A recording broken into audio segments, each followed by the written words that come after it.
Ok, nós vamos ato contínuo, dando início à próxima palestra, aplicação de sistemas de armazenamento de energia nos consumidores e no sistema elétrico de potência, a cargo do engenheiro Júlio Omori.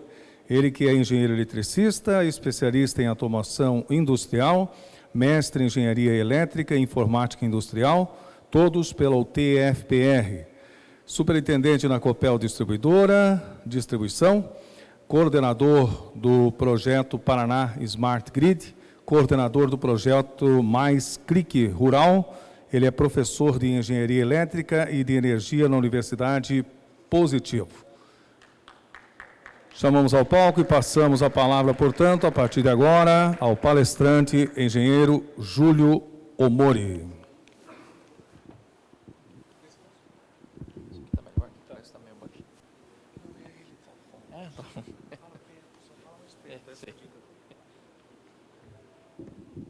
Boa noite. Queria agradecer primeiro o convite feito pelo IEP, né? Pelo Lacerda, pelo Kelso, né?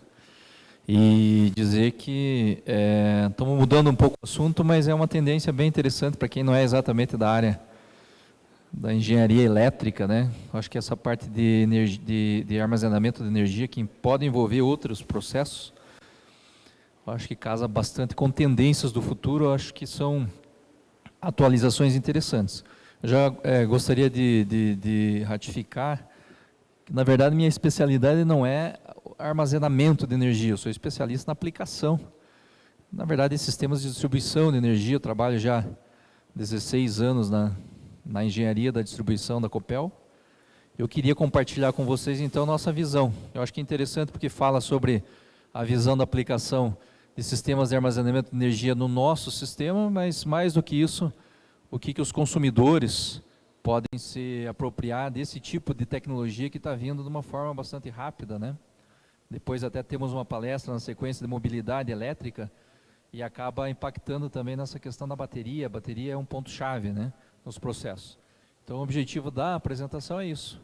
Seria uma visão que nós, da Copel, estamos tendo do futuro, da aplicação dos sistemas de armazenamento na rede de energia. Isso vai ser disruptivo, talvez até mude a forma do modelo de negócio, né? Talvez as concessionárias de distribuição de energia no futuro, as concessionárias tenham outro formato, os consumidores tenham mais autonomia, e é nesse sentido que nós também estamos querendo nos posicionar e nos preparar. Então, é alguma coisa em torno dessa agenda aqui, por que armazenar energia, falando no sentido aqui das aplicações, né?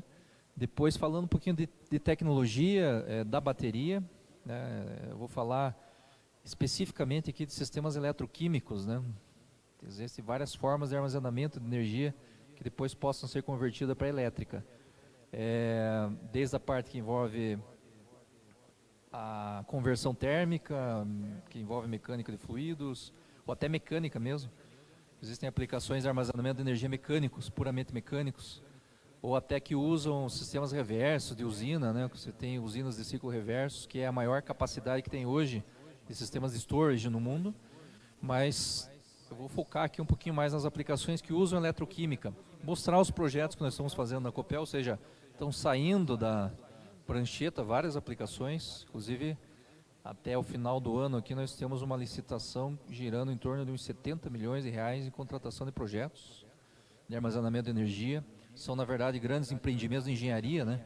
Subestações integradas com o sistema elétrico e junto com a tecnologia de armazenamento e controle disso tudo, e algumas reflexões. Então, primeira reflexão começando por na verdade, uma afirmação, né, dos grandes desafios da engenharia armazenar energia, principalmente a elétrica, né? A elétrica para elétrica, nós puramente elétrica, ainda nós temos basicamente essa função dentro dos capacitores. E os capacitores que armazenam naturalmente energia elétrica, ainda nós não conseguimos com uma densidade de potência que possa ter uma aplicação energética mais consistente. Os capacitores sempre são utilizados de forma combinada, mas não exatamente como elementos que tenham condições de armazenamento de energia. Você aplicar vários megawatts hora né, com aplicações duradouras. Capacitores são aplicações mais rápidas, inclusive até nas cargas de mobilidade, que envolve mobilidade elétrica, você tem condições de fazer essas cargas de capacitores de trechos em trechos, mas muito rápidas, né? Então, e armazenar energia do ponto de vista eletroquímico, acho que todos aqui têm essa experiência, né? Estamos com o celular aqui, mas estamos preocupados com a carga da bateria, e por isso que eu ilustrei ali com um sistema de power pack, né? Que eu acho que todo mundo também tem um backupzinho, porque começa a gerar aquela ansiedade, né? 20%, 15%, 30%, eu já preciso trazer. Então, esse é o desafio, armazenar energia, e imagino que nós vamos superar isso numa questão de tempo relativamente curto, porque nós que acompanhamos assim a questão de pesquisa que está sendo feita também um pouco na área, vemos que é um dos itens que mais se pesquisa no mundo, né? Tanto do lado da China quanto até as nossas referências mesmo de baterias hoje são asiáticas, né? Com a eletrônica de potência europeia. E mais os maiores projetos do mundo são norte-americanos que juntam isso aí, né? Uma questão de empreendimento mesmo de engenharia. Então, a primeira questão do porquê armazenar energia no sistema elétrico nosso tem a ver com a questão de postergação de investimentos. Nós temos aqui, não só na área de energia elétrica, né, mas a água, gás, todas as utilities têm isso, tem picos de consumo. E nós temos que estar preparados para atender os picos. E esses picos é onde drenam a maior parte dos investimentos. Eu lembro quando era planejador de sistemas que envolvia aqui o litoral, e nós tínhamos um desafio muito grande, que é isso, eu sempre lembro desse caso, porque as curvas de carga, que representam aqui o consumo no tempo, onde tem os horários de ponta, e nós estamos entrando agora no horário de ponta, né, até por questão do horário de verão, mas cuja ponta agora no verão acaba sendo 2 horas da tarde, né, é até interessante, porque daí casa com as aplicações de energia solar, né, onde nós estamos mais sendo exigidos hoje, são as 2 horas da tarde. Tem uma relação muito grande com o consumo de energia elétrica com a temperatura, tá? Então, até a própria questão que envolve refrigeração, climatização, é nosso maior desafio hoje, fazer um investimento para atender o pico que acontece às 2 horas da tarde. Mas os grandes picos, estava falando do litoral, porque o litoral é um caso típico onde nós ficamos com uma potência na faixa de uns 70, 60 megawatts em todo o litoral, e entre 1 hora que compreende 8 às 9 horas, ou 20 horas às 21 horas do dia 31 de dezembro, isso vai a 200 megawatts. E sempre ficava aquela impressão, mas puxa, como que a gente soluciona isso?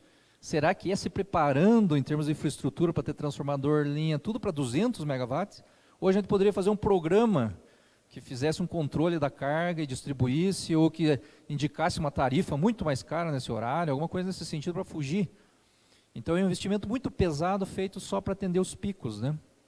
Quando a gente enxerga a bateria, a ideia básica do armazenamento é justamente esse. Em horários onde você tem menos exigência, você faz a carga dos sistemas e depois você faz a descarga para suprir esse pico. Então você injeta a energia das baterias no pico e reduz então a intensidade disso e reduz a necessidade de investimento, posterga investimentos. Essa é uma das maiores aplicações. Então nós teríamos um caso, por exemplo, aqui a alimentação é feita pela subestação centro de Curitiba, né? Tem que ter uma carga relativamente que não cresce muito a subestação centro, apesar de estar tendo algumas verticalizações, né? Mas são já edificações já compreendidas, já espaços já fechados, né? E quando se faz processos de eficiência energética, você acaba reduzindo o consumo. Então a carga aqui não é das maiores, né? Mas ela acaba tendo essa característica até que o pico é mais em horário comercial. Até vou mostrar uma aplicação ali da tarifa branca que caberia bem. Mas a ideia básica é o seguinte: você está chegando na sobrecarga próxima de um transformador, ao invés de você propor a troca de um transformador por um maior ou a instalação de um segundo transformador, você instalaria um banco de armazenamento de energia que equalizasse isso. Então, fazendo esse tipo de aplicação, essa curva de carga ela acaba ficando mais próxima de uma reta, até o fator de carga que nós chamamos fica mais alto e você acaba tendo uma utilização da tua infraestrutura de forma mais otimizada. Então essa é a primeira aplicação que existe, e isso pode ser utilizado numa fábrica que tem que fazer a demanda contratada, né? Veja, lembrem que se isso aqui fosse a curva de fábrica, a curva de carga de um shopping center ou de um consumidor do grupo A, ele teria que estar contratando, além da energia, a demanda contratada, né? Então essa demanda contratada depende desse pico. Então você poderia sair no teu estudo do projeto de implementação dessa nova planta, a sistemas de armazenamento de energia, que eu vou mostrar que tem outras vantagens além dessa, mas você chegar numa curva de carga mais otimizada. Ou seja, tem um fator de carga próximo de 1, uma curva flat. Isso é ideal, né? Seria o ideal, né? O segundo item do porquê armazenar energia no sistema elétrico tem a ver com isso que está acontecendo, e não é um fenômeno assim novo, né? O que nós temos percebido é que nós temos gradativamente melhorado a qualidade no fornecimento de energia para os consumidores. Isso se mede por alguns indicadores, mas mesmo assim a necessidade que o consumidor tem demonstrado é muito maior do que a velocidade com que a gente tem aumentado. Para vocês terem uma ideia, então, o Brasil ele deu um salto de 18 horas sem energia por ano a 14. A Copel ela saiu de 14 e está em 10 hoje. Curitiba tem a melhor qualidade de fornecimento de energia das capitais com mais de 1 milhão de habitantes. Nós temos 3 horas sem energia por ano. Mas assim, os países que são referências mundiais não contam em horas, contam em minutos, né? Então tem o Japão em 15 minutos, as concessionárias aí nos Estados Unidos nessa faixa de 30 minutos. Mas o que nós temos percebido, principalmente na nossa área rural, é que esse nosso grande esforço para melhorar a qualidade de forma trivial, ou logística de equipes, ou intensificando a manutenção, ou até mesmo fazendo alguns investimentos em tecnologia, tem sido insuficiente para os consumidores, que cada vez admitem menos interrupções e menos duração no fornecimento. Então, é meio óbvio pensar, não sei se vocês acompanharam Itaperuçu, né, há 2, 3 dias atrás, um desastre. Nós trabalhamos aí de sexta até domingo em regime contínuo, 24 horas por dia, e hoje eu estava vendo que tem 200 consumidores desligados ainda. Ou seja, se você tem um sistema interligado nacional que alimenta toda essa cadeia, é difícil você pensar que esse sistema vai ser infalível. E principalmente no nosso caso, que é aéreo o sistema, e sujeito às chuvas e trovoadas, é difícil você conseguir ter indicadores que se meçam o tempo em minutos. E uma das saídas para isso é efetivamente que você tenha uma fonte alternativa. O armazenamento de energia seria o famoso no-break, com potências diferentes e localizado em pontos estratégicos, que pode ser no sistema elétrico, numa subestação, numa grande subestação, nos postes ou até dentro do próprio consumidor, né? Sendo que esse serviço poderia ser um serviço de terceiro ou da própria concessionária, como eu vou mostrar. Então, são todos exemplos aqui que a gente mostra que até na região, eu lembro na região do Bigorrilho aqui, que nós tínhamos uma condição até de arborização mais crítica, e lá quando tinha uma interrupção era terrível, porque é muito verticalizada, né? Então o número de prédios que tinham problema com um elevador, e aqui na região central, se você tiver um desligamento de energia, pelo fato de não ter sistemas alternativos de fornecimento de energia para os semáforos, a prefeitura até tentou aqui, né? Eu vi que o pessoal fez uma tentativa de colocar alguns no-breaks em semáforos, mas acho que acabou não dando certo. Acho que teve muito vandalismo, muito roubo. Só roubou muito. Então, se perceber assim, que tem uma piscadinha só, que nós chamamos de interrupção momentânea, você liga e desliga o circuito e até sincronizar o sinal, você já acaba tendo nas principais vias, dependendo do horário, o caos no trânsito, né? Então isso mostra a necessidade cada vez maior de você ter qualidade no fornecimento de energia, tanto na área urbana, quanto na área rural, e agora principalmente nós estamos entrando nos períodos que quase todo dia tem uma tempestade. Aqui o terceiro objetivo de aplicar sistemas de armazenamento de energia, isso está diante de um sistema elétrico mesmo de potência. E se você acompanhar as discussões que acontecem, principalmente na Califórnia, nos Estados Unidos, que discute muito essa curva aqui, e também na Alemanha, ou seja, naqueles países que tem muita geração distribuída baseada em fonte solar. Então, tem essa curva de consumo. Você tem uma curva de consumo que 6 horas da manhã pega a curva natural da madrugada, terminando, e quando os sistemas começam a gerar energia fotovoltaica, a carga do sistema começa a cair, considerando que você gera, né, debita da carga, e o saldo é que isso aqui se reduz. O que acontece próximo das 6 horas da tarde, quando começa a cair a eficiência do sistema de geração? Tem uma derivada muito alta do consumo. Então isso aqui começa a subir de forma abrupta e pode ter dificuldade de estabilidade no sistema, dificuldade para manter tensão e uma série de outras questões. Então eles chamam isso aqui da curva do pato. Temos dificuldade. Qual que é o problema da geração de subida? Tem que atender a curva do pato, olhando de forma sistêmica, né? Nós não temos isso ainda. Mas é claro que se você tiver sistemas de armazenamento de energia, você pode suavizar isso aqui e ter menos dificuldade. Isso aqui também ficou famoso na época aqui da Copa do Mundo, né? O pessoal começou a circular bastante a curva de carga no término do jogo do Brasil, por exemplo, né? No intervalo você tinha um crescimento alto. No começo, consumo baixo, né? O pessoal se desmobilizava para ir assistir o jogo, depois do intervalo dava um pico, e depois que terminava o jogo, não que o consumo fosse o recorde, mas a subida do consumo era algo que sempre preocupa a estabilidade do sistema. Outro exemplo está aqui, ó, e é real isso aqui, tem esses casos. Isso aqui é na Alemanha, eclipse do Sol, né? Então, no eclipse, de repente, aqui toda essa potência que estava na curva de geração solar abaixa e depois retorna. Então, isso aqui gera um problema para você recompor alto, ao ponto de que o ONS aqui no Brasil, claro que nós não temos ainda, chegamos agora no passado em 1 gigawatt, né, de instalação solar. Se entrar lá no site do ONS, você enxerga assim em tempo real, bem certinho essa curva solar, legal de ver. Todas elas têm essa parábola, algumas com radiação maior, menor, potência maior, menor, mas é possível ver assim como que está crescendo isso no Brasil.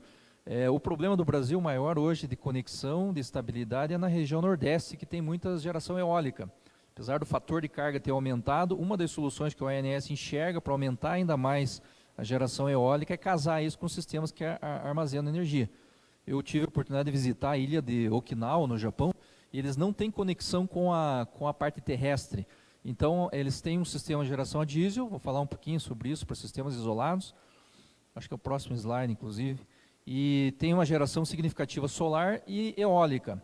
Qual que foi a solução que eles criaram para aumentar as fontes intermitentes, que são a solar e eólica? Você não controla essa potência, para poder reduzir o máximo possível da geração a diesel. Colocar um banco de baterias de 4 megawatts. Então, sempre que tinha intermitência na geração, a potência ficava oscilante, entrava o banco de baterias como se fosse um filtro, um buffer que ia suavizando a potência que era gerada.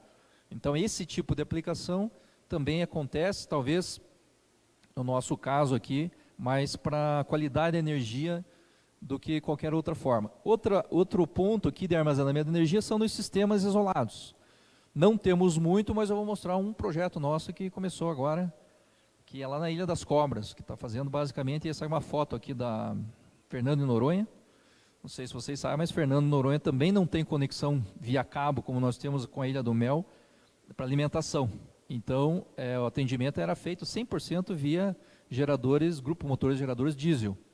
Então, o projeto que ficou famoso em Fernando de Noronha é que eles instalaram um grande sistema solar. E esse sistema solar debitava, então, a quantidade de diesel que era possível durante o dia, mas de noite não tinha jeito e continuava rodando diesel.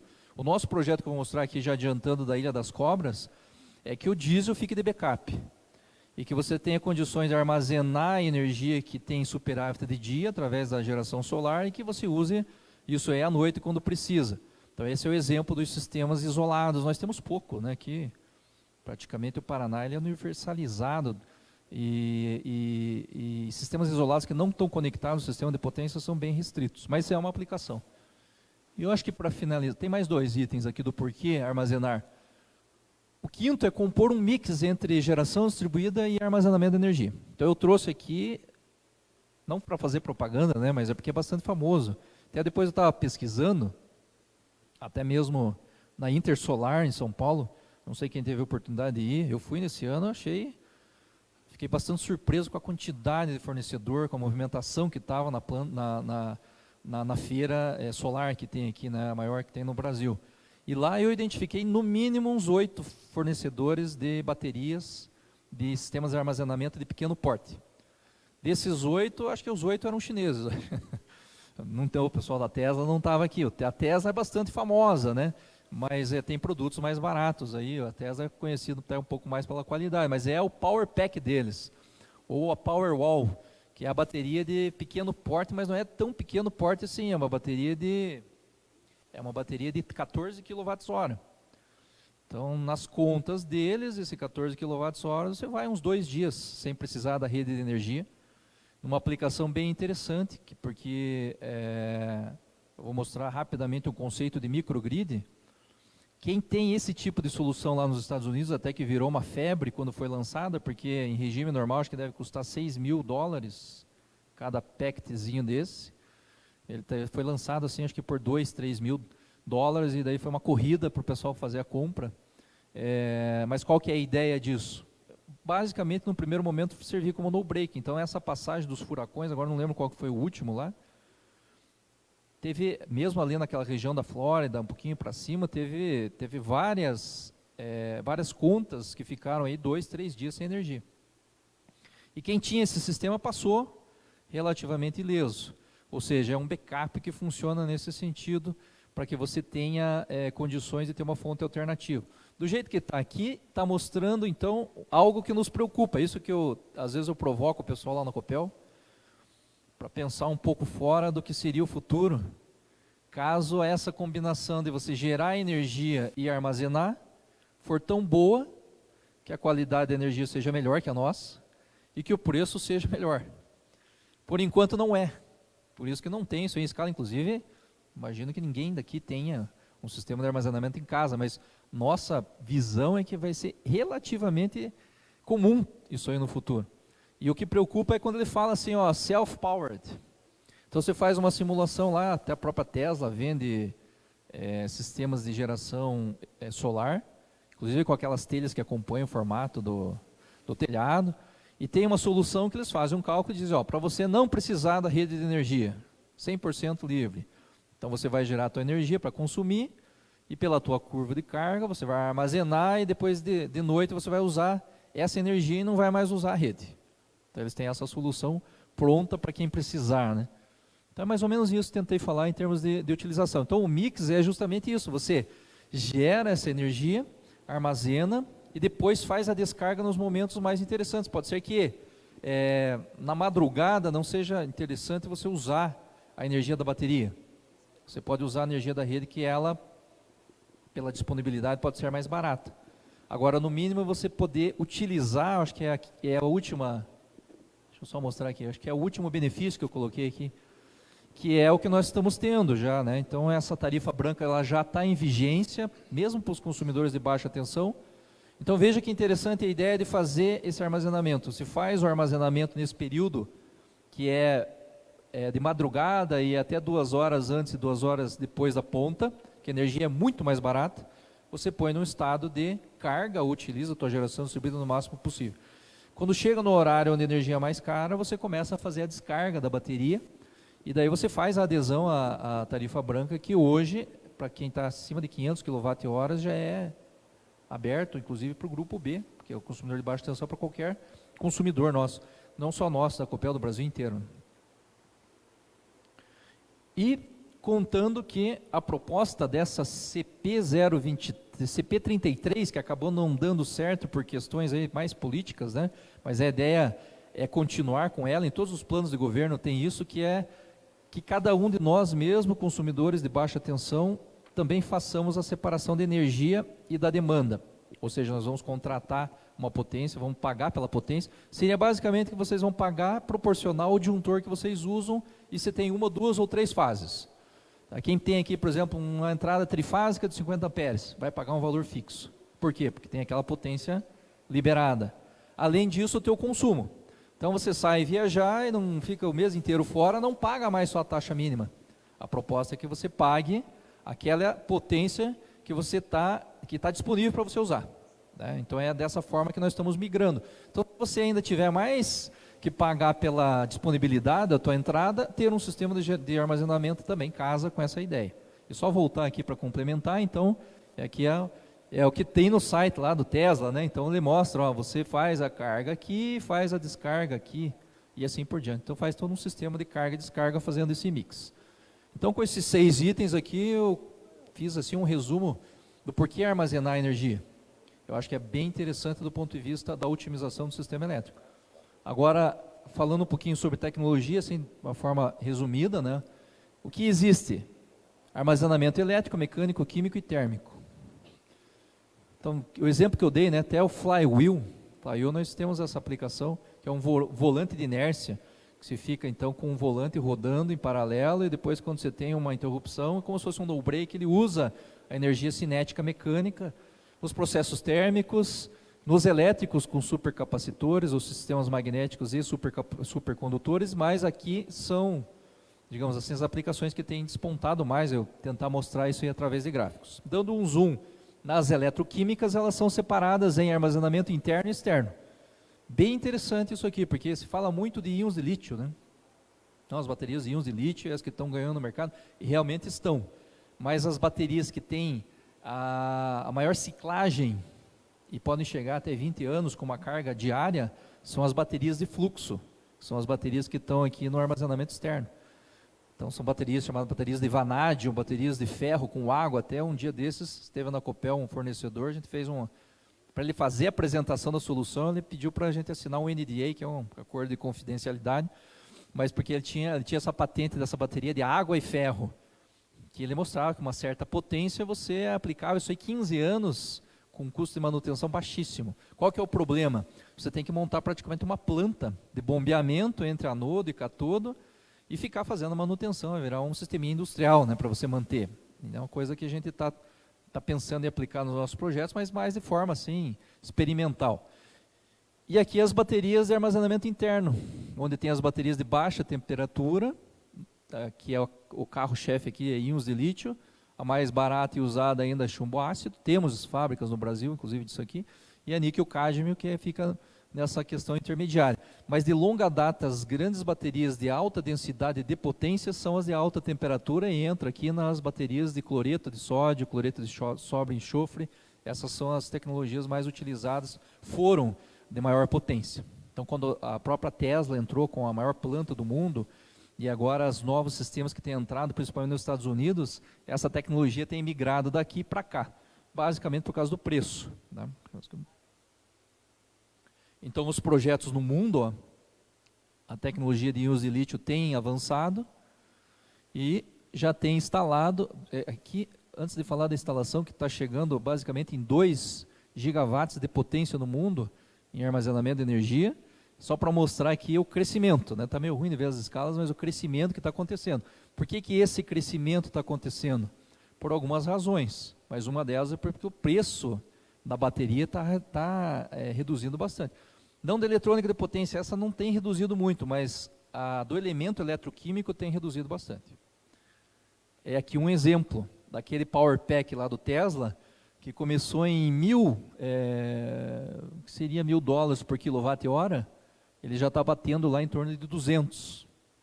Mas num tempo aqui relativamente curto, de 2010 para 2015. Então existe um breakpoint que todo mundo trabalha, nessa faixa mais ou menos aí de R$1.000 por quilowatt-hora, que quando chegar começa a viabilizar vários projetos. Ao invés de você fazer investimentos tradicionais, você pensar em ter o armazenamento. E isso tem acontecido assim de forma bastante agressiva. Então, eu queria passar aqui um pouco, bem rápido, falando um pouquinho só da questão da nossa transformação digital das empresas de energia, que tem muita relação aí com a indústria 4.0. Qual que é a grande diferença da indústria 4.0 para o nosso sistema? Primeiro que nós não fizemos o dever de casa ainda da automação plena no nosso sistema elétrico, e isso está acontecendo com o nome chamado de Smart Grid, que tem sido batizado, e que nós estamos iniciando os projetos. Mas a aplicação, então, de inteligência artificial, de recursos que vão levar a digitalização dessa cadeia aqui da indústria 4.0, encontra na área de energia, além dessa possibilidade, um momento de estar tendo essa disrupção, onde a geração próxima da carga e o armazenamento começam a ganhar espaço, assim como os próprios veículos elétricos, né? Então, para nós, esse conceito de redes inteligentes passa por sensores controladores, sistemas de comunicação e sistemas computacionais para automação da rede elétrica. Nós estamos terminando aqui na cidade de Ipiranga, agora em 14 de dezembro, a instalação do último medidor. É a primeira cidade que tem todos os recursos principais de redes inteligentes do Brasil. Até depois, não é objeto nosso aqui, mas estou falando que a digitalização vai ajudar no que eu vou mostrar aqui com relação ao armazenamento de energia. Também saber fazer o controle passa por ferramentas computacionais, até o Vidinich esteve com a gente, né, aqui na inauguração, quando que foi? Semana passada, né? A gente fez a inauguração do nosso novo centro de controle, estamos unindo todos os centros de controle da distribuição de alta tensão nosso, e prevendo os centros de controle do futuro lá no bairro do Novo Mundo, até um espaço assim de visitação interessante que a gente deixou para mostrar, talvez quando isso estiver rodando mais, mas é um espaço do futuro. Não tem como você ter um sistema de alta capacidade de processamento sem ter um cérebro central que dê suporte a isso.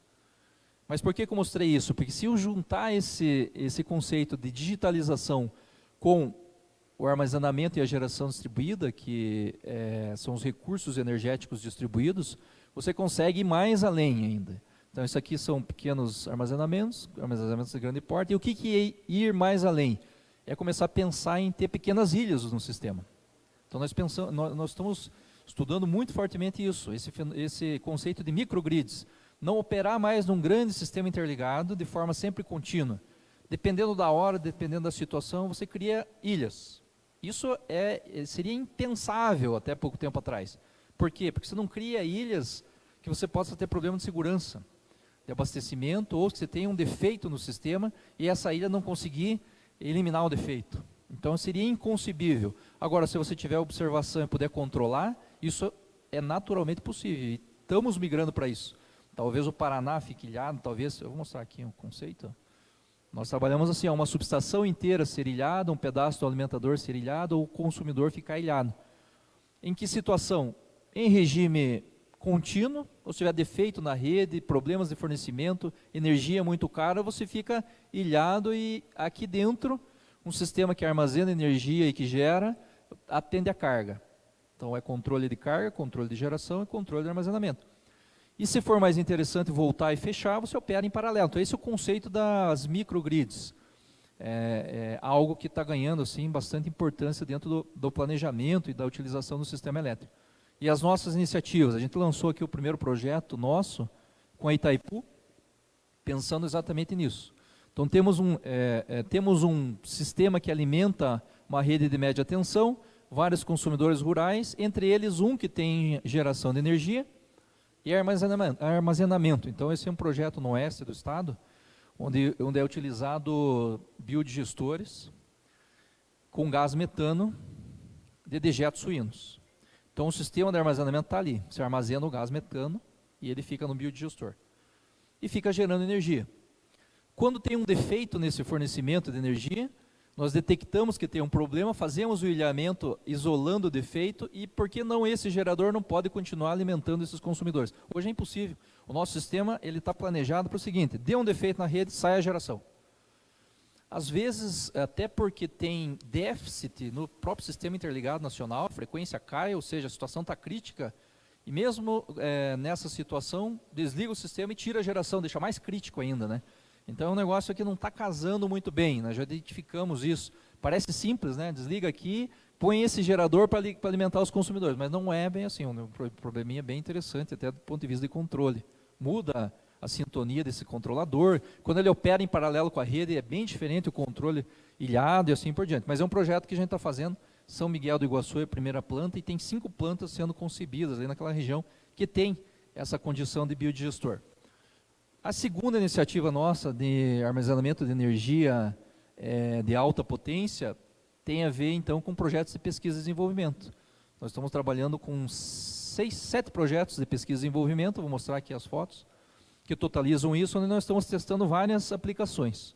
Uma delas é a alimentação, aqui nós vamos fazer lá em Faxinal do Céu, quem conhece ali na região de Pinhão, aquela vila que a Copel mantém, a gente vai transformar numa microgrid, está em andamento isso aqui já, é um dos projetos. Nós temos um outro projeto, inclusive com a Lactec aqui, esse projeto, a Lactec está executando. Temos um projeto com o PTI de Foz do Iguaçu. Na verdade, o PTI, que é vinculado a Itaipu, já tinha desenvolvido uma bateria para utilização de baixa potência. E nós colocamos recursos de pesquisa e desenvolvimento daquele fundo da ANEEL, e nós estamos terminando um produtozinho, que vai ganhar o mercado.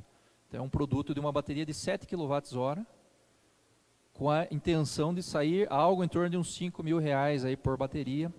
É utilizado de cloreto de sódio, e junto com o inversor pode fazer tudo, na verdade quase tudo aquilo que eu mostrei lá no começo, do porquê armazenar energia. Então assim, pensando, ó, a Copel não é contra isso. O que nós identificamos? É um processo irreversível, não tem como você frear a entrada dessas novas tecnologias.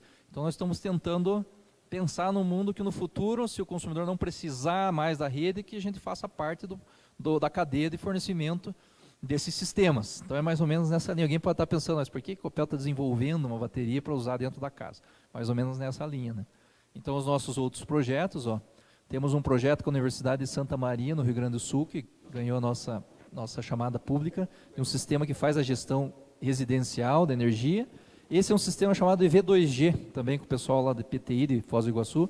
V2G é Vehicle to the Grid. E tem um conceito também que é V2H, não sei se vai aparecer na apresentação, mas é Vehicle to the Home, que é você usar o carro, a bateria do carro como no break. Não deixa de ser um sistema de armazenamento de energia. Não é ter um rendimento muito bom, mas, por exemplo, assim, os carros japoneses, até na próxima semana a gente está recebendo um Leaf para fazer um teste. Na próxima semana, no dia 11, até acho que chegou um convite para vocês, nós estamos inaugurando a nossa eletrovia aqui de Paranaguá até Foz do Iguaçu, e nós vamos contar lá com 4 Renaults Zoe, 2 Bolts, que é lançamento da Chevrolet para o ano que vem, né? 2 i3, que já são os BMWs elétricos que operam, e vai ter um Leaf, esse é o primeiro Leaf que a gente vai usar aqui. Esses Nissans, né, Leaf, todos os carros japoneses, na verdade, que são elétricos, eles já saem com essa funcionalidade de poder virar um no-break para casa, pensando que lá, terremoto e uma situação mais crítica, se você perder a rede, você pode usar o carro. É uma alternativa, e a gente tem pesquisado um pouco disso. E aqui é a Ilha das Cobras, que eu tinha falado para vocês. A concepção do projeto da Ilha das Cobras é interessante, ele virou um parque agora, né? Um parque estadual, e vai ter uma escola ambiental lá dentro da Ilha das Cobras. E nós idealizamos um sistema desse porte, aqui vai ser suprido por energia solar, vai ter um gerador a diesel, que tem hoje, mas a ideia do gerador a diesel é que use o mínimo possível diesel. Nossa meta é minimizar a utilização do diesel. E esse superávit solar vai ser armazenado nesse PECTS aqui de bateria de íons de lítio, e nós vamos retornar essa energia quando não tiver mais energia solar no sistema. Então a intenção claro, um teste nosso de conceito, mas para durar em torno de 10 anos esse sistema. Só para complementar, já terminando essa questão dos nossos projetos, os projetos que melhoram a qualidade de energia. Então eu trouxe um caso só para ilustrar. Aqui fica Adrianópolis, e nós tivemos que no programa Luz para Todos atender aqui, até cortou o final do mapa aqui, passa por um parque chamado Parque das Lauráceas, acho que fica aqui embaixo. E daí tinha tinha um quilombola antigo lá, né? E para a gente chegar lá para alimentação, é duro de falar, mas dói um pouco assim na questão do custo-benefício para a engenharia, você fazer isso via cabo. E nós fizemos via cabo, e hoje nós temos uma dificuldade bastante grande, porque quando interrompe o sistema, até no final de semana eu vi que desligou.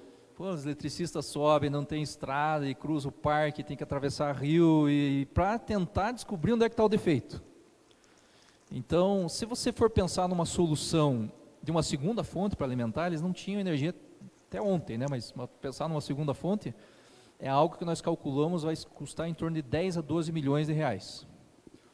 Então, nós enxergamos que esse é o caso onde, se você posicionar um sistema que armazena energia e que consiga injetar, porque a carga é muito pequenininha lá na ponta, esse investimento no mínimo hoje ainda é em torno de 3 vezes menor. Então é esse tipo de aplicação que a gente enxerga. E pode parecer assim meio estranho, mas nós vimos funcionar, e quem tiver a oportunidade, na concessionária de San Diego, na Califórnia, tem um projeto numa cidade chamada Borrego Spring, e nós vimos operar exatamente dessa forma. Uma potência muito maior e já com um resultado bastante interessante, apesar de ser também um projeto de pesquisa. Nós estamos nos preparando também no nosso novo centro de controle, com todo um sistema que vai poder fazer a gestão, não só do consumidor, como também dos recursos energéticos distribuídos. Tem uma ferramenta chamada de DERMS, junto com o DMS, que é um software que roda dentro do nosso centro de controle. Então, nós estamos nos preparando para poder atuar. E o que fazer sobre isso? Nós criamos um conceito de despacho. despachar essa energia, controlar essa energia que é gerada, energia que é armazenada. Claro, e o consumidor vai ganhar o quê? Desconto, vai funcionar como um serviço ancilar. Para vocês terem uma ideia, na Califórnia, um dos benefícios para o consumidor é ajudar com os sistemas de storage a manter a frequência do sistema. Porque os Estados Unidos, diferente do Brasil, não tem um sistema interligado só. Eles têm 4 subsistemas e em alguns pontos tem dificuldade de manutenção do sistema. Nós não temos essa dificuldade com a frequência, mas é um exemplo onde o consumidor recebe na conta de energia por ter um armazenamento que deixa o sistema mais robusto. Um só não ia fazer cócega nenhuma, mas vários pequenininhos desse funcionam como uma grande bateria ou uma grande usina, né? É nesse sentido. Eu já expliquei isso aqui, que é a questão da postergação do investimento. E para finalizar, mostrar aqui um pouquinho nós estamos terminando, aqui não ficou boa a foto, mas nós montamos um modelo de uma casa do futuro, lá no Polo Quilômetro 3, na Copel, e nós estamos idealizando essa ideia de cada consumidor ter o seu armazenamento de energia, mostrando como que funciona na prática. Inclusive estamos fazendo testes de controle, esses são inversores dos sistemas solares, ou seja, controlando a potência, controlando o fator de potência, como se fosse uma residência do futuro mesmo, inserindo o controle na carga, para buscar e mostrar essa questão da autossuficiência da geração de energia elétrica, inclusive pensando no futuro num projeto, onde até estava assistindo a apresentação dos trens aqui em corrente alternada, né? Por razões de rendimento, né, motorização de corrente alternada, tem uma eficiência maior, mas nós estamos vendo vários projetos migrando para uma instalação elétrica de corrente contínua no futuro. É uma coisa que a gente está observando, porque a geração em corrente contínua, a maior parte do consumo em corrente contínua, perdas menores em corrente contínua, risco de segurança, o choque elétrico em corrente alternada é bem mais crítico em corrente contínua. Então, está se pensando, não em intensidade, em probabilidade de parada cardíaca. Então, está se pensando muito em ter uma residência no futuro de corrente contínua. E nós estamos trabalhando com esse conceito também para ver até que ponto é viável ou não é viável. Então, lá também, eu vi que tem algumas visitas técnicas, né? Talvez a gente inserir no futuro umas visitas que a gente possa fazer lá nesse modelo da casa do futuro, né? E tem tudo isso, inclusive na casa lá tem outras fontes, né? É interessante até a bicicleta ergométrica mostrando que tudo que você conseguir gerar e tiver condições biomassa, solar, eventualmente eólica, e aqui também, que é bem didático isso aqui, você vai lá para um barramento de corrente contínua e tem o armazenamento. E aqui mostra bem que você pode ficar independente da rede, que isso aqui pode ficar alimentando tudo que você tiver. Tem até um sistema aqui que foi desenvolvido em parceria com um colega nosso aqui, até que fez um mestrado aqui até eu acho que a defesa do mestrado aqui do Prodetec, não é mais Prodetec, né? Mas o Prodetec aqui foi a dissertação dele, está funcionando lá. E aqui para finalizar, uma provocação, quem tiver interesse, acabei não deixando referências aqui, mas tem 2 referências interessantes, uma de uma organização internacional chamada de storage.com, que mostra todos os projetos de armazenamento no mundo inteiro. Você abre o site, ele mostra lá o mundo e daí detalhes de todos os projetos. Tem um no Brasil que está funcionando só, mas você vê que no resto do mundo o negócio está acontecendo. E a Agência Internacional de Energia também tem um bloco e tem um suplemento só de storage, bastante interessante. Mas o projeto de microgrid, que envolve armazenamento e geração, inclusive comercialização de energia com blockchain, mais famoso que tem esse projeto chamado de microgrid Brooklyn, que roda em Nova York, e que o lema dele também é um negócio que nos assusta, né? O futuro da energia é local. É local e é independente, né? Mas nós estamos lá trabalhando, né? Esse é o último slide, porque esse sistema tradicional nós estamos enxergando que vai por água abaixo, né? Tanto quer seja pela geração próxima do consumidor, pela automação que está sofrendo, pelas novas cargas, pela geração no próprio sistema, possibilidade de armazenamento de energia que está aqui, fazer toda essa gestão. Então alguém vai ter que fazer essa gestão até que o consumidor seja 100% independente. E nós enxergamos que as empresas que distribuem energia no futuro, elas são candidatas a fazer essa gestão energética dessa eficiência. Então basicamente esse é o recado que eu queria passar. Nós estamos assim, você veja que os projetos estão saindo do papel, né?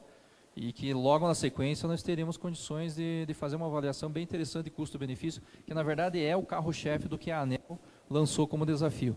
É fazer esses projetos usando recursos de pesquisa e desenvolvimento e mostrar que isso pode ter uma aplicação que surpreenda, que tenha técnico e econômico por trás disso.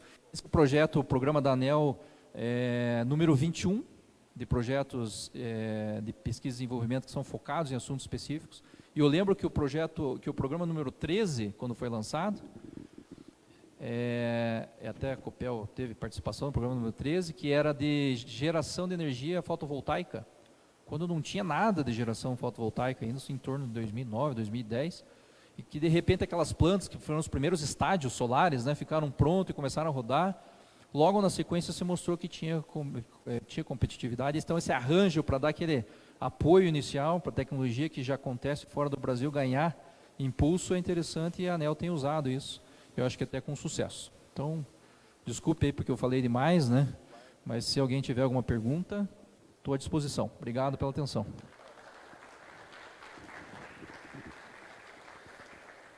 Nós temos agora um breve intervalo aí para perguntas. Se alguém desejar, nossa recepcionista está lá à minha esquerda. Por favor, por escrito as questões.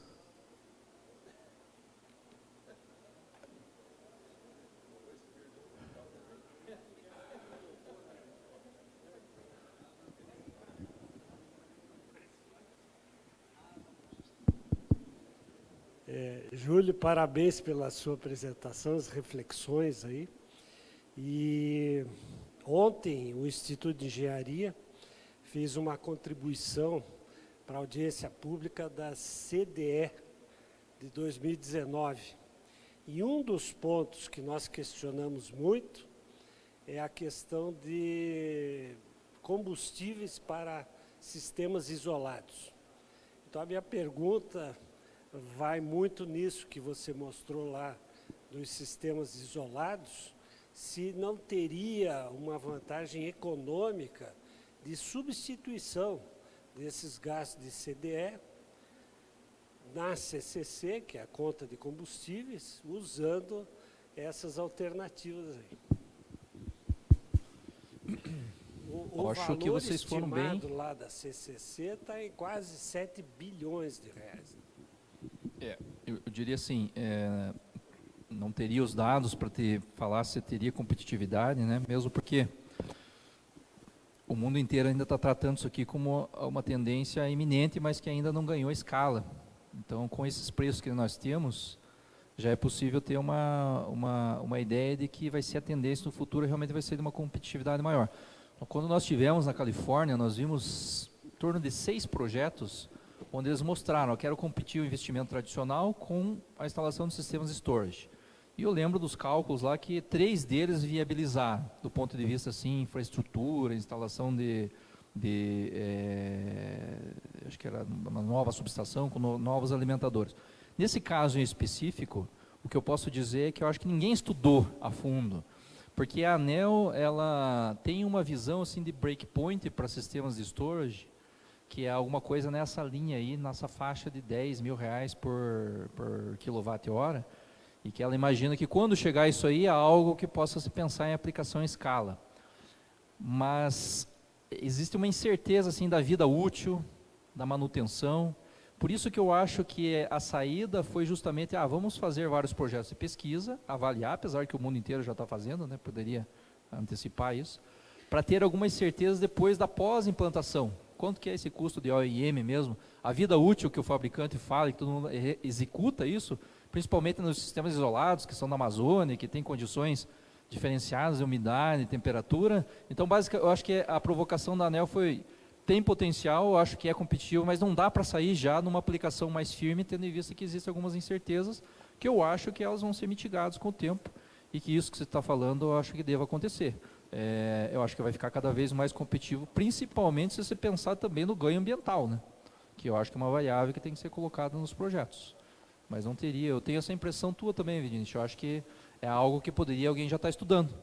E fazendo uma própria contribuição lá na questão de Roraima, né? Que eles estão com um problema sério, porque a Venezuela está ameaçando desligar, a Venezuela está um caos, é um sistema isolado, né? A ANEEL saiu com uma proposta de programa de eficiência energética, né? Mas por que não um sistema que gere incentivo para geração distribuída e que tenha o armazenamento mais até como uma própria estabilidade e frequência? Eu penso mais ou menos nisso, mas não consigo responder esta pergunta. Está difícil essa pergunta. Em razão do tempo, nós temos duas últimas questões que estão nas minhas mãos. A primeira é sobre a questão da demanda nos picos de energia. Está sendo pensado sobre as cargas nos carros elétricos. Terá problema na distribuição de energia elétrica? Pois é, essa é uma questão que nós temos algumas simulações que nós fizemos e a gente percebe assim que a questão do carro elétrico, talvez energeticamente não seja tão crítica assim, mas em termos de potência pode ser algo que seja uma impedância para a entrada em escala dos veículos elétricos, porque quando você vai conectar um veículo elétrico, vamos dar o exemplo do nosso caso lá, que nós estamos implantando estações de carga rápida. Essas estações de carga rápida, para você fazer a carga em 20 minutos, você eleva a potência em algo em torno de 60, 70 kVA. Dificilmente alguém vai ter na sua residência, no futuro, 60, 70 kVA para colocar ali. O que nós temos feito? Instalado um transformador praticamente exclusivo. Nenhuma opera a menos de 380, 400 volts. Quase todos os fabricantes operam com isso, até para a parte eletrônica de potência, operar com uma corrente mais baixa e ser algo mais competitivo em termos de preço. Ou seja, as estações de alta carga já são conectadas em média tensão. Os futuros postos, eu acho que vão substituir os postos de gasolina, vão ser atendimentos em alta tensão, média e alta tensão. Agora, a grande massa das aplicações, o volume, vai ser em baixa tensão, porque se você fizer carga lenta em 6 a 8 horas, isso vai dar em torno de 2 kVA num veículo de passeio. É algo que é absorvido numa instalação elétrica normal. 2 kVA. Agora, se todo mundo chegar em casa, depois que voltar do trabalho, e colocar o veículo para carregar, e levar essa simultaneidade de 2 kVA somando em cada um, ou seja, num condomínio, nas casas, nós percebemos, não precisa ser todos, né, uma certa coincidência. O primeiro ponto que já vai entrar em sobrecarga é o transformador mais próximo, de baixa tensão. Então, no mínimo, o transformador, você tem que fazer o reforço. E a CPFL fez uma avaliação do tipo assim, aumentar uma penetração de 15% dos carros em Campinas, tem que trocar 30% dos transformadores, dos postes. Então, em termos de potência, isso realmente é algo que pode ser agressivo.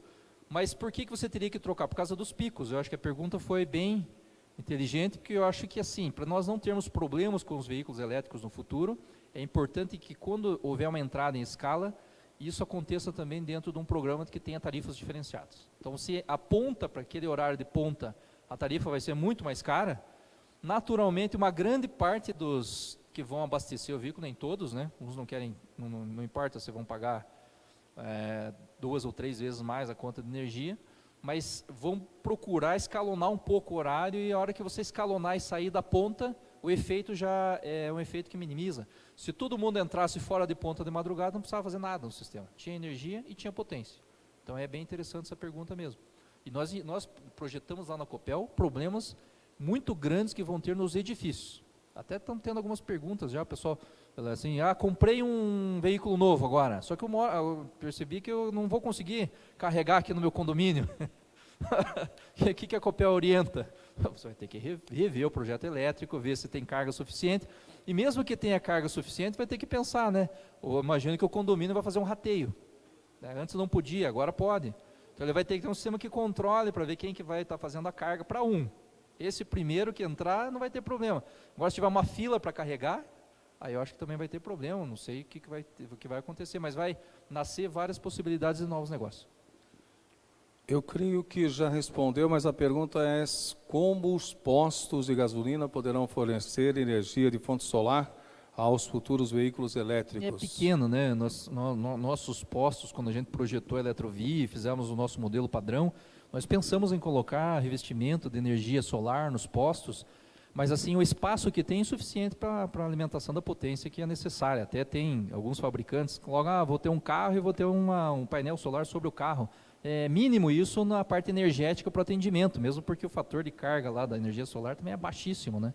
Então você não teria essa ilusão. Agora, a nossa visão no futuro é justamente essa.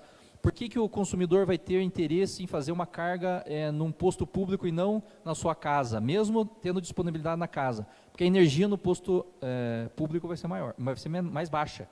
E por que vai ser mais baixa? Porque nossa visão é que os futuros postos de energia vão ser grandes centros de potência, de carga rápida, e vão movimentar uma quantidade de energia muito alta, e vai poder entrar no mercado livre, comercializar essa energia, ter um desconto, e poder repassar esse desconto com um preço muito mais competitivo para quem faz a carga em casa. Esse é o primeiro ponto.